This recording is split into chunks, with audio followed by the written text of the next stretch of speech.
Media बाइटखौ लानायनि थाखाय जों बेहाय मोनसे हटेल खुलिदों दिनै अपेनिं जाबाय आरो बियो सामथाइबारि सारियालिनिफ्राय हार्डलि 200 मिटारसो जागोन बे लामाया जाहैबाय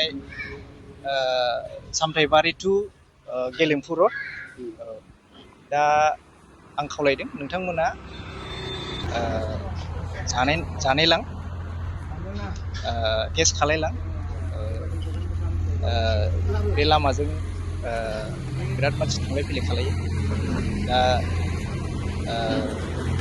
जोंनावबो एसे टेस्ट नायलांदो बेखौ आङो खावलायदों आइटेमा थालि आइटेम थागोन बेबायदिनो भेज थालि थागोन अमानि थागोन आरो दाउ थागोन आरो नारजि थागोन आरो अनला थागोन नाफामा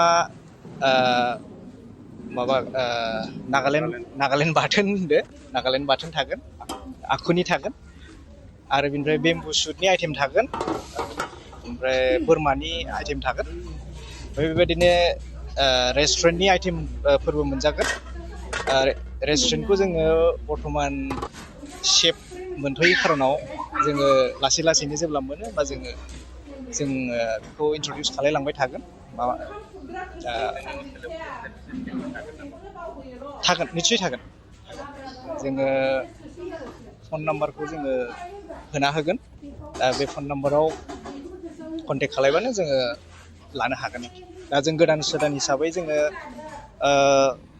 50 जन केपासिटिखौ जों लाथ'गोन दा बिनि उनाव जों लासै लासै बारायलांगोन बबे मोनसे आइटेमा नोंथांनि हटेलाव मस्ट फेभारेबल जागोन जोंनाव थाबावगोन टि सेक्सन थागोन जोंनाव दार्जिलिं टि मोननो हागोन आसामनि मोनगोन आरो जोंनि बे लकेल बड'लेण्डनिफ्रायबो मोननो हागोन नाथाय बे गासिबो साया जोंना अर्गेनिक जाजोबगोन जोङो केमिकेल साहाखौहाय जों होनाय नङा दा जोङो सिन्था खालायदों जोङो फुं जाबानो केमिकेल साहाखौसो लोंग्रो गतिके जोंनाव मोनसे सानखांनाय फैदों जोङो जोंनि कास्टमारफोरखौ बा जोंनि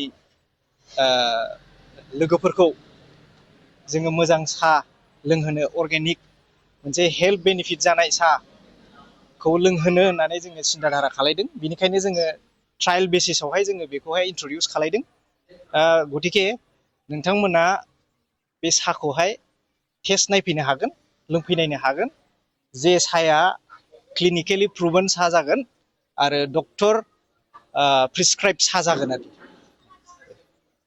थेंक इउ गिबियावनो आङो हामबाय होनदों बे मिटिंनि गेजेरजों दिनै जोंहा गेदेर रंजानाय आरो जोङो मोनसे गसंथानायनि मोनसे खाबु आखायाव लादों आरो बे जाहैबाय जों हटेल मोनसे खुलिदों बेनिखायनो जोङो बे स्टेपाव आवगायग्रोबाय बिनि उनाव आङो सिनायथि होनो गोसो जादों गावखौनो आं सिनायथि होनो गोसो जादों जोंहा हटेलनि नामा जाहैबाय Hills2Plain जोङो बे नामखौ लानानै मोनसे बे BTC ओनसोलावहाय आगान सुरनो आखायाव लादों दा बेनिखायनो नोंथांमोना जोंनि बे Hills2Plain जेनाखि हटेल एन्ड रेस्टुरेन्ट नोंथांमोना बाव फैनो हागोन गासैबो बर'फोरनि माखासे आइटेमफोर थागोन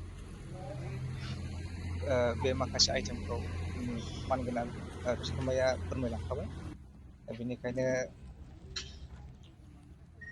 जोंनि खामना बा रायजोखौ खावलायनाया बेनो जोंनि माखासे थांखि लानायाव जोंनि बर' रायजो राजाफ्रा बे BTC ओनसोलनि जेसेबां सुबुंफोर दङ अननानै जोंखौ मदद खालाम जोङो बेबायदिनो आवगायलांनो हानाय बादि दावखोलांनो हानाय बादि बेखौनो आं बुंनानै दोनथ'बाय नोंथांमोननि संग्राफ्रा बबेनि जोंनि संग्राया जाहैबाय सासे बे फंबाय दङ बिथाङा दिल्लीयावहाय बिदिनो हट किटचेनावहाय बियो मावनानै फैबाय आरो बिथांखौ जोङो हायार खालामदों।